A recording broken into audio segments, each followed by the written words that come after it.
Now let's talk about Job. If we put this part of the book of Job into stories of creation, it is by far the most original one.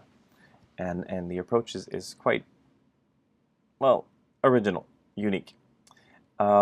Just a few words about Job before we move in. Now, Job is a faithful and just man. He lives out his life respecting all the commandments. And then we just feel for him when we read that book, because everything that's happening is totally unfair. And so he's asking all of these existential questions. Why? Why me? Why am I going through all of this hardship? And so although he's righteous, he loses his children, his servants, his animals, his crops. He becomes very ill. And then he wonders why he's experiencing so much suffering. And he has 3 friends and asks his friend's opinion, and it becomes this type of debate and trying to find meaning in all of this. And the friends insist. They say, you must have done something wrong. You must have sinned to be in such a bad situation. And he answers, no, I've respected all the commandments. In chapter 37, he finally becomes impatient. And in his prayer, he demands an explanation from God. And that's when the story really surprises us. Then the Lord answered Job out of the whirlwind. But, Job, through all of this book, 37 chapters, is talking about the human condition and trying to find meaning in suffering and trying to find those causes and asking God, why do you permit this? Why do good people suffer? And God doesn't give him a straight answer. We can feel that God is irritated by the fact that Job is accusing God in such a manner. And now God has to justify himself. Well, he doesn't. God presents himself as creator, gives him a totally different perspective. Where were you when I laid the foundation of the earth? Tell me, if you have understanding. Who determines his measurements? Surely you know. The way God speaks in those chapters are quite surprising. Maybe it was a way that, I don't know, the royals might speak if, they feel very much more superior than the subjects. But God is also bringing a point across that humans might be a superior animal, but we're also a creature of God, and we don't know all of God's plans. And we should be in search of more humility. And so the chapters there are quite interesting. Here's the structure of Job chapter 38 and 39. First, God asks many questions concerning the creation of the world. So first the earth, then the sea, then the morning and dawn. Just by the way, it's interesting to see that Job follows kind of a structure that makes us think of Genesis chapter 2, which starts on a dry earth and then talks about the water.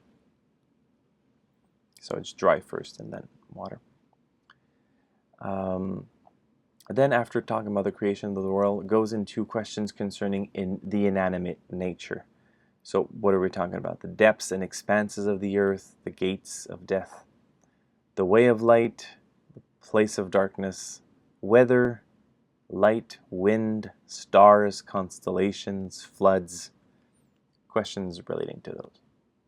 And then we get into the animate nature. Lions, ravens, mountain goats, deer, the wild donkey, the wild ox, the ostrich, the horse, the hawk, the eagle.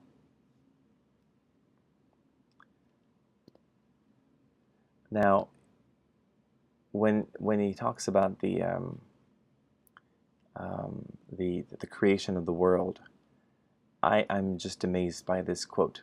Listen to this. Who shut in the sea with doors when it burst out from the womb? Who shut in the sea with doors when it burst out from the womb?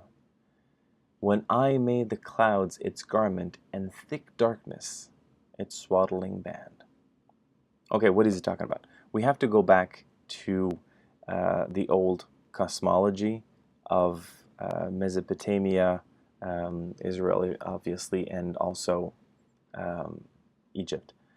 So it's this cosmology of a flat earth, a continent, and then that is surrounded by ocean all around. It's one ocean going all around.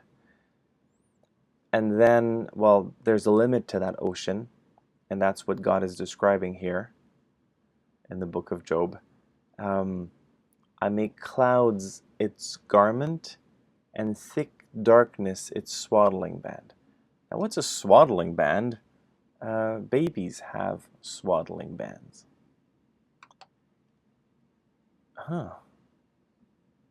So, wow. Look at all the descriptions that have to do with the mother in childbirth and taking care of a baby. When the waters burst out from the womb. So we have this image of a dry earth, and then God gives birth to all of this water. The waters break, right? And then it fills all the ocean. And then, after giving birth to all of that, surrounds the world with swaddling band. The world is God's baby. We are his children. That's what's being said poetically here. And I think this is amazing. I am personally really not a fan of the expression Mother Earth.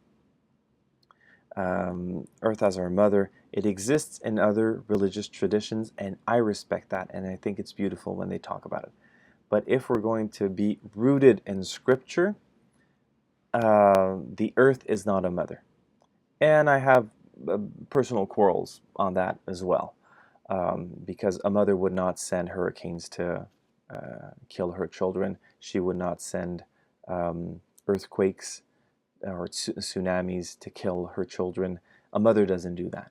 Anyway, not the mothers I know. So I don't like that perception of Mother Earth. It's not rooted biblically, and for me it doesn't make that much sense. But that being said, I believe the figure of mother should be much more attributed to God than we give credit for. Jesus taught us, "Our Father who art in heaven."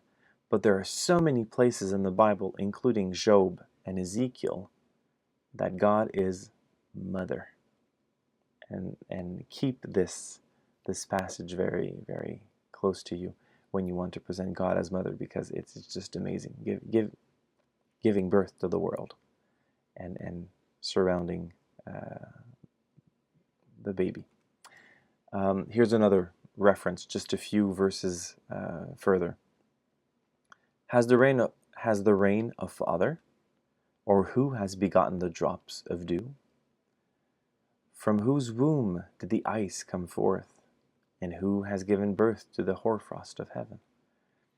So there's a mixture of father and mother in this description, but again, God is the world's parent.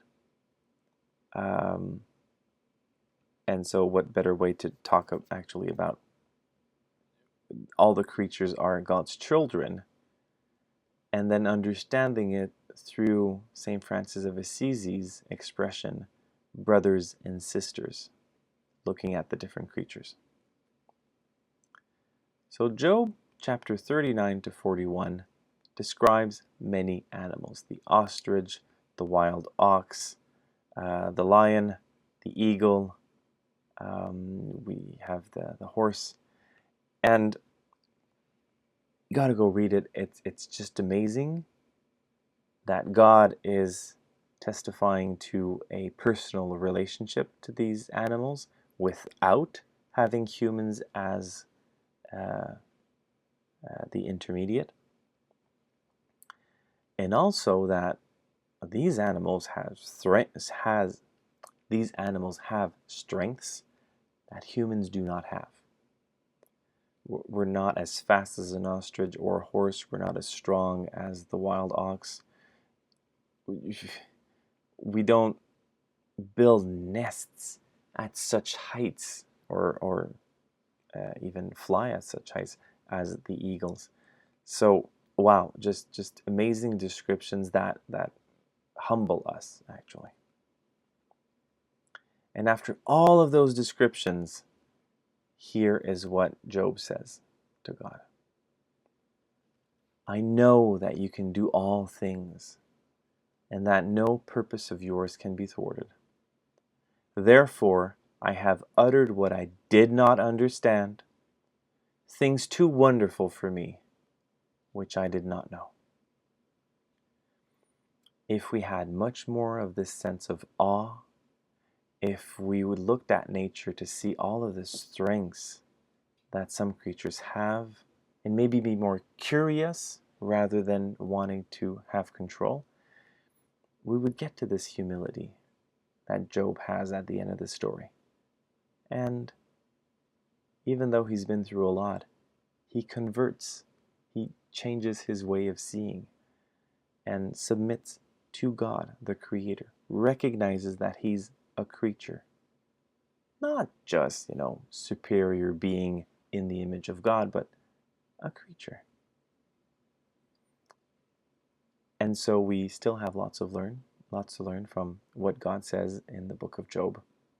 And good luck reading that.